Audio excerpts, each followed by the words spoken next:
হযরত ওমর রাদিয়াল্লাহু তাআলা আনহু বলেন, যে ব্যক্তি আমাকে উপদেশ উপহার দেয় আল্লাহ তার প্রতি রহম করুন।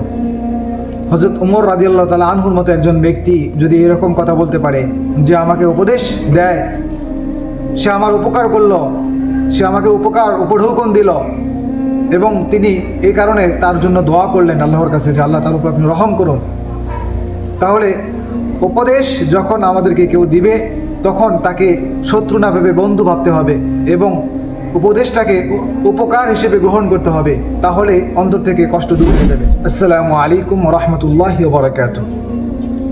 আলহামদুলিল্লাহি ওয়াহদা ওয়াসসালাতু ওয়াসসালামু আলা মান লা নাবিয়্যা বা'দা, আম্মা বা'দ, ফাআউযু বিল্লাহি মিনাশ শাইতানির রাজীম।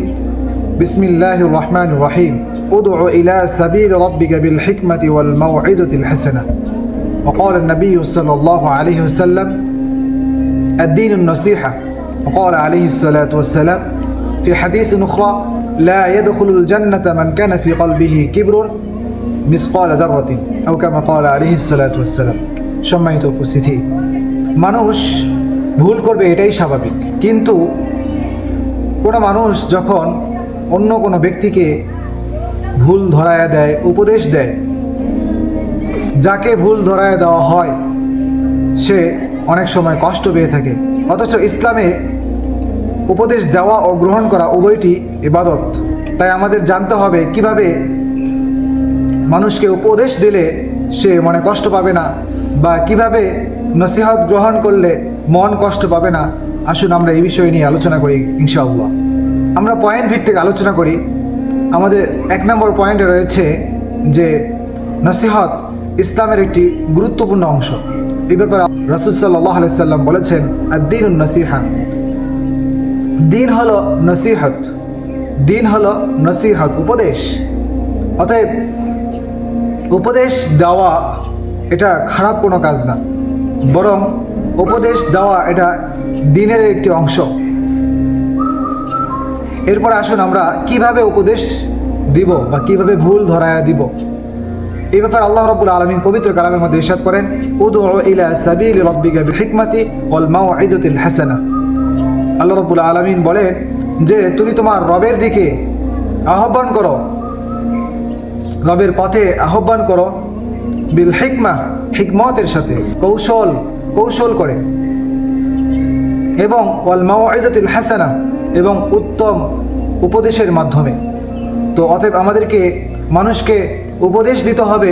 মানুষের ভুল যদি আমাদের চোখে পড়ে, আমাদের ভুল ধরায় দিতে হবে উত্তম ভাষায়, কঠোর ভাষায় আমাদের উপদেশ দেওয়া যাবে না, মানুষের ভুল ধরায় দেওয়া যাবে না, সে এতে কষ্ট পেতে পারে। সম্মানিত উপস্থিতি, আমরা জানতে পারলাম কিভাবে মানুষকে ভুল ধরায় দিতে হবে, হিকমতের সাথে এবং উত্তম উপদেশের মাধ্যমে। তৃতীয় নম্বরে আসুন যে তৃতীয় নম্বর আমরা যে বিষয়টি আলোচনা করব তা হলো উপদেশ গোপনে দেওয়া উত্তম।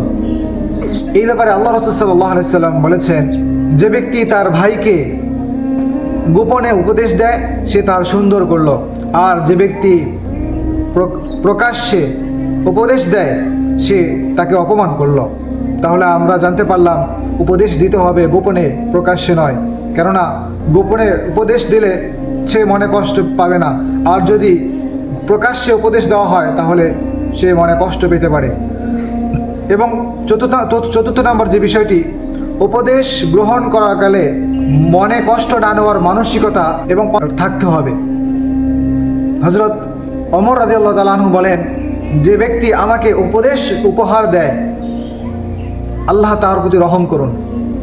হযরত ওমর রাদিয়াল্লাহু তাআলা আনহুর মতো একজন ব্যক্তি যদি এরকম কথা বলতে পারে যে আমাকে উপদেশ দেয়, সে আমার উপকার করলো, সে আমাকে উপঢৌকন দিল এবং তিনি এই কারণে তার জন্য দোয়া করলেন আল্লাহর কাছে যে আল্লাহ তার উপর আপনি রহম করুন, তাহলে উপদেশ যখন আমাদেরকে কেউ দিবে তখন তাকে শত্রু না ভেবে বন্ধু ভাবতে হবে এবং উপদেশটাকে উপকার হিসেবে গ্রহণ করতে হবে, তাহলে অন্তর থেকে কষ্ট দূর হয়ে যাবে। সম্মানিত উপস্থিতি, পঞ্চম নম্বর যে বিষয়টি সেটি হলো উপদেশ গ্রহণ করার কারণে কেন আমরা কষ্ট পেয়ে থাকি। তার 1 নম্বর কারণ হচ্ছে মনে অহংকার থাকা।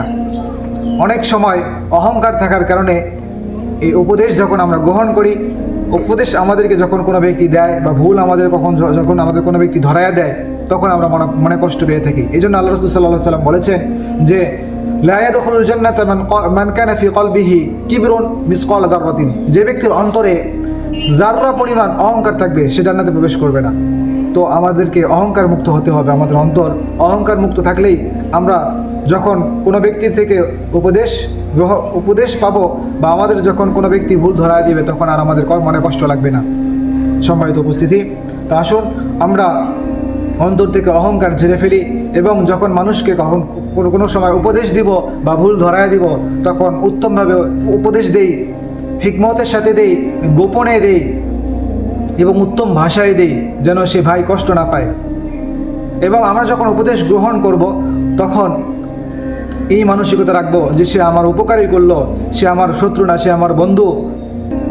আল্লাহ রাব্বুল আলামিন আমাদেরকে বোঝার এবং আমল করার তৌফিক দান করুন। ওয়া আখিরু দাওয়ানা আলহামদুলিল্লাহি রাব্বিল আলামিন। আসসালামু আলাইকুম ওয়া রাহমাতুল্লাহি ওয়া বারাকাতুহু।